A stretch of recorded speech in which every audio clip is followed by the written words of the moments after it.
Hello dear student, how are you all? I think everyone are fine there.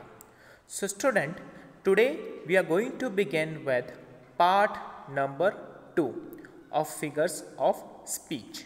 So in the previous video, you have seen what is simile and what is metaphor.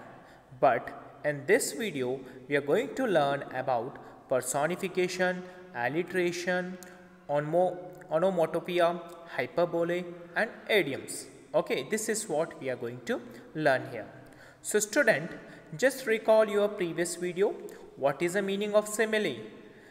In the phrases or in the idiom where the word, for example, like or as is used, then that phrase, idiom or sentence can be called here the figure of speech which belongs to simile, or it is made up of the poetic device which is called simile.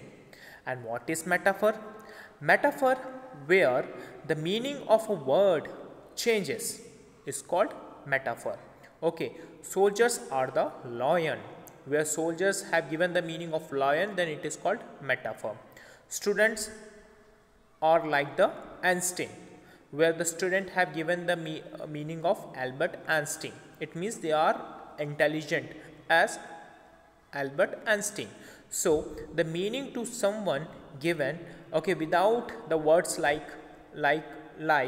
or as, then that whole sentence belongs to the figure of speech which is called metaphor. So student, this is what we have revised in the previous video. Now let's begin, okay, with this video with the remaining figure of speech like personification, alliteration, okay, onomatopoeia, hyperbole and idioms, and we are going to discuss about this in brief. So student, let's begin with the remaining figure of speech and the poetic devices, okay, and let's be started without a further go. So student, here we have third poetic device or third figure of speech. So what is this? This is a personification. So student, what is the pronunciation of this figure of speech? It is a personification. Personification. Okay, let's quickly read about what it is. Another very interesting figure of speech is personification. In this, we personify or represent a non-human entity as human.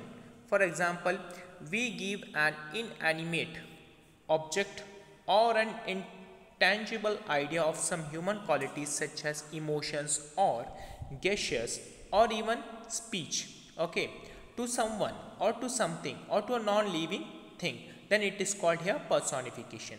This is done to portray the object as alive and help the listener or reader paint a vivid picture. Again, if we take the words at their literal meaning, they will sound absurd. They will sound absurd. So student, what did you have learned from the first paragraph, first definition of personification? It means to the non-living thing, a quality is given of living thing, then it is called personification. Now let's go to the another paragraph. The wind howled as the storm grew stronger. Okay, the wind howled as the storm grew stronger. When the storm was moving very fastly, when it started growing stronger and stronger, then what happened to the wind? It started howling. Okay, who used to howl? A human being, a living being, but wind never howled. So here the wind howled, where the living being's character given to the non-living thing, okay, which is a wind. So it is the whole sentence which is given here in the inverted comma is personification. Here we have taken an object, the wind, and personified it as a living thing. See student, as I told you, as a living thing, but claiming it howled. Other such example could be time ran away from him. So is time going to run? No. So here a running quality given to the time, so it is a personification. The boat danced in the puddle. So the boat never danced. So here the dancing character is given to the boat, is called personification. The car died in the middle of the road. The car never going to be died. So who used to die? A living thing. So here living thing character is given to the non-living thing, to an object, car. The whole sentence which is there in the inverted comma, it is personification, etc. Okay, understood? What you have learned from the personification, where a quality of the living being given to the non-living things is called personification. Now let's begin with the hyperbole. What it is? Hyperbole. Okay, hyperbole. See the first definition of this. Hyperbole in the Greek language translates to excess. Excess means taking the use of it. And that is what it does. It exaggerates. It exaggerates. We use hyperboles to emphasize the importance or the overstate something. So when to use hyperbole, a figure of speech, okay, to tell something about someone in a such a superlative manner. Do you know the degree of comparison? Do you know the types of the sentences? Okay, this positive sentence and another comparative and the superlative. So here something quality in the form of superlative given to someone, then that sentence can be added into the figure of speech, which is called hyperbole. See, these exaggerates claims and statements are never meant to be taken at their literal meaning. They are used to create a strong and lasting impression. So the sentence which you are made under the hyperbole figure of speech, they doesn't gives a literal meaning. They don't give exact meaning. The meaning of those sentences will be jumbled up in the sense of hyperbole. See, they are used to create a strong and lasting impression. So a strong and lasting impression would be given to someone with a pair of words or with the idioms. So let's say here you will get someone will be given a good quality, or he or she will be introduced in such a superlative manner, then it is called hyperbole. Then comes another definition of hyperbole. An example here we have of hyperbole. An example would be, since he has been away from home, he has gotten as thin as a toothpick. So this person, who, he, pronoun, this person is compared here with the toothpick. So he is compared in the sense of his thinness. So he is compared with toothpick. So this inverted comma sentence is the best example of hyperbole, where the quality is given to the person and he is compared with toothpick. Fine. Obviously, he has not gotten as thin as a toothpick. We only exaggerate to emphasize on how thin he has become. Some other examples are, those shoes cost a king's ransom. Those shoes cost a king's ransom. It is an inverted comma. Another example, for the millionth time, clean the kitchen. Okay, his grandfather is older than the hills. Okay, for hyperbole means something example given to someone, okay, in the form of idioms, and that idiom contains the quality of the hyperbole, a figure of speech. All right, and something example given with another words and which gives a figurative meaning, then that kind of sentences are included here in the figure of speech, which is called hyperbole, which is called here, okay, hyperbole. Okay, this is what we have discussed. Then comes another figure of speech, which is, okay, onomatopoeia. What it is? Onomatopoeia. See, the meaning of the onomatopoeia is, this is a figure of speech where words or phrases indicate sounds, often to bring about more imagery and better describe a setting. Authors use words to involve all five of our senses. Onomatopoeia refers to those words that imitate the sounds of an object or person. Which tells the sounds of an object or person is called onomatopoeia. Here, some examples are given of onomatopoeia. For example, the bees burst around in the garden. So the bees used to burst, okay, around in the garden. It is an example of onomatopoeia. Here the word burst is indicating the sound coming from the bees. Okay, the sound which is coming from someone living being or a living thing and indicates to that one, then it is called onomatopoeia. Some other example are, the leaves were rustling.